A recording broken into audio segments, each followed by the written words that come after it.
residents. Don't take your views into consideration. On the record, we're talking green space. Mr. Burke, Mr. DeLeon, what I want to get at is this. This is not sounding as if you have a problem with getting a new facility, but it's getting a facility that you want, and a facility designed with your specific needs in mind. Fundamentally, it's what's best for the community. Right. You have a well-established, one of the oldest communities in Trinidad and Tobago that's diverse in terms of ethnicity and religion and so on. And this Savannah holds the thing together. Right. And you have no police station in Tacarigua, and that's not an accident. Right. And many of the residents would give credit to the fact that there's a Savannah there where people have recreated for over 100 years. Then you have the whole concept of project planning. Before you institute a project, you need to get buy-in from the stakeholders. The key stakeholders are the residents, and the residents were not properly consulted. The act that governs the EMA talks about extensive consultation with the community and so on.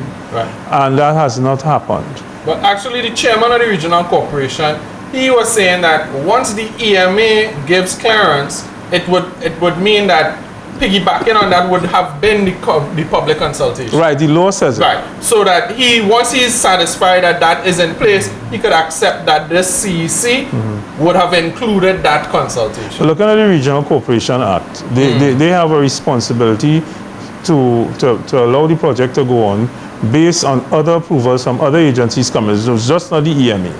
They have to be clear that WASA and other authorities have given permission for the project to go on.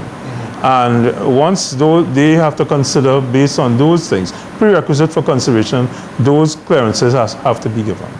But what is really fundamental to the whole issue, besides the environmental impact, these agencies, when they operate foul of the legislation which govern them, there seems to be very, very little that the ordinary citizen could do to reverse it. No, you were saying something about that during the break, Vernon. You were saying that, we just came off the local government. Yeah, we are saying that this political dispensation seemed to disempower people. Right, because I find it ironic we have just come out of local government election, right, and we have a situation that started before this government election, and there was the intervention of Prakash Ramada and the previous COP council. Showed up for some. They showed up for one of our forums, and had us sign petitions to take the cabinet to stop the project. And since then, what has we haven't heard from them. We haven't heard from them. But more than that, I'm saying that we have a right as a community. We believe and we are convinced that we are a mature, enlightened community. We believe we know what is best for us. Right? As a matter of fact, our values are informed by research. For example, I have before me here the results of research by Landscape Ontario. And when I read this, it says, green spaces reduce crimes. The following are a few research highlights on the benefits of green spaces compiled by Landscape Ontario.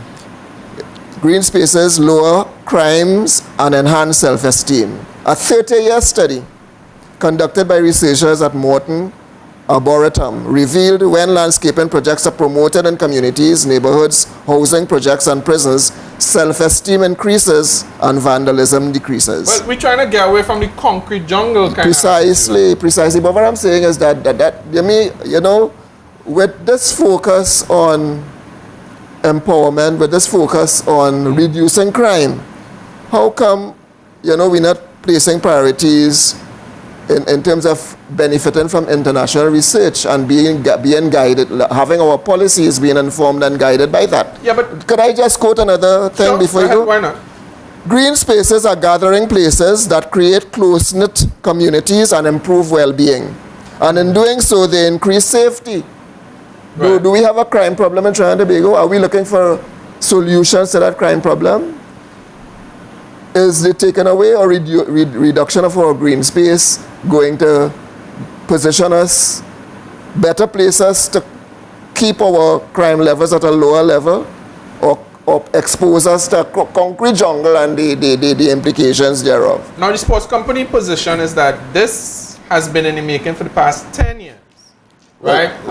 That's a serious indictment against them. That's irrelevant. But no, sorry. That's irrelevant. You know why that's irrelevant? Why is that irrelevant? If you are planning a project, you have certain responsibilities under the law, right, you must follow.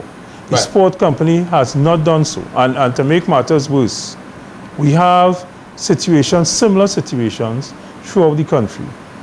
Around West Savannah, right? What's going on around? They're going to do a similar thing there.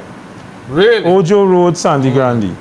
I understand there are projects in Princestown and Superior that where the community has been left out from the whole consultative process. And if that is how the sports company and its agents operate, and we can't get protection from those regulatory bodies, then the citizens of Trinidad and Tobago are really being taken for granted. Right. And so they're removed from the process? They are totally removed. And when you ask a question, you are told the project must go on. So is that kind of a wine and hush kind of attitude and approach to it? It begs the question, if democracy is just for one day, right? The day that you have to stay in your finger, yeah, right? That was what, May 10th? It was August 24th. Well, I just want to add my perspective to what Brother Burke said. If you have a project 10 years in the making, right, and you have not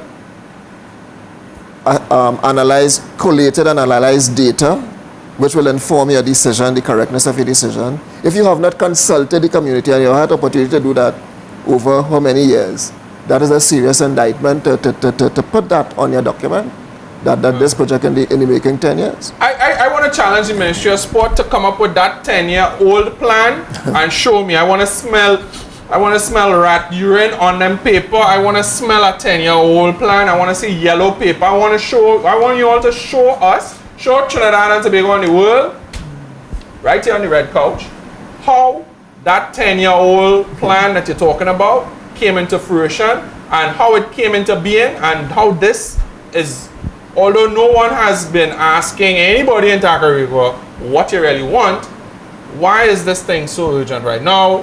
Why not move it? You all ever asked them that? Why not move to south of the highway? We haven't gotten answers to that one as yet. I suspect that may be a hot can of potatoes. Right now, you see that Oropoon development is going to be coming west along there. So maybe they too might want to lend their voice to why not get a new space right in the back there. All right, but that ground in the back there, they don't flood down there. That side don't flood. When I flying in from Tobago after some rain, I see a lot of flooding in that area. Oropoon floods. But that whole stretch right there from west, Oropoon go west.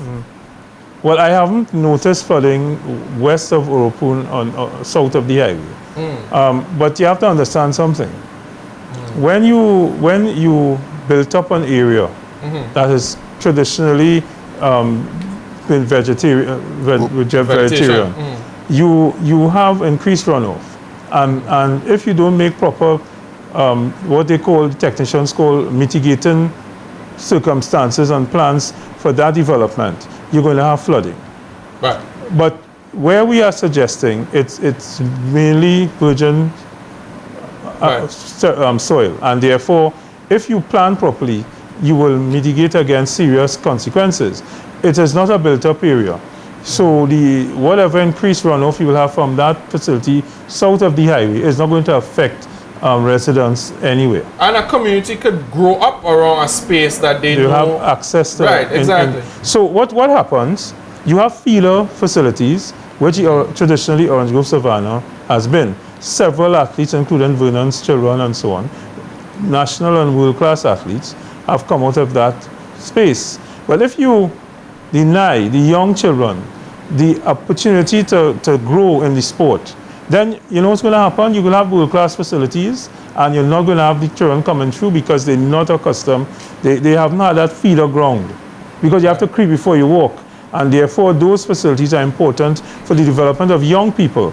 And when you want elite athletes, then you go to the higher quality venues. But we in Tacarigua, and it's important, we don't just want world-class athletes, you know. What is even more important to us is that we want world-class citizens, well-rounded, with access to facilities where they can stay fit and so on. Well, I just want to ask you a question. Melissa, she used to train up there? Definitely. Yeah? Yeah. I think that quality is talk for itself, you know. Results is talk for itself. Anyhow, this is your boy Tay. I want you to go and follow me on Twitter at TT Game Plan. And I also want you to buy papers Friday, buy a Guardian, read my column in Metro. Alright? Next couple of weeks, we're going to do some major stuff. We're going to look back in 2013 and look forward to 2014. So, Metro, Fridays, Guardian. Alright? You had to buy the Guardian, but the Metro free. If you need it bad, give me a call. I will give you the $2. Alright? And also, if you like it, you don't like it, say something. Do a little thumbs up, do a little thumbs down. Share it now. Oh gosh. And if you really like it, click subscribe. Alright? So, it's your boy Tay. Thanks for watching again. This is On The Record. So, fellas, I want to just tell you all, reach home safe and thanks for coming and everything. So, next week, Tuesday, 8 o'clock, we live. Thanks. Thank you. Thank you very much.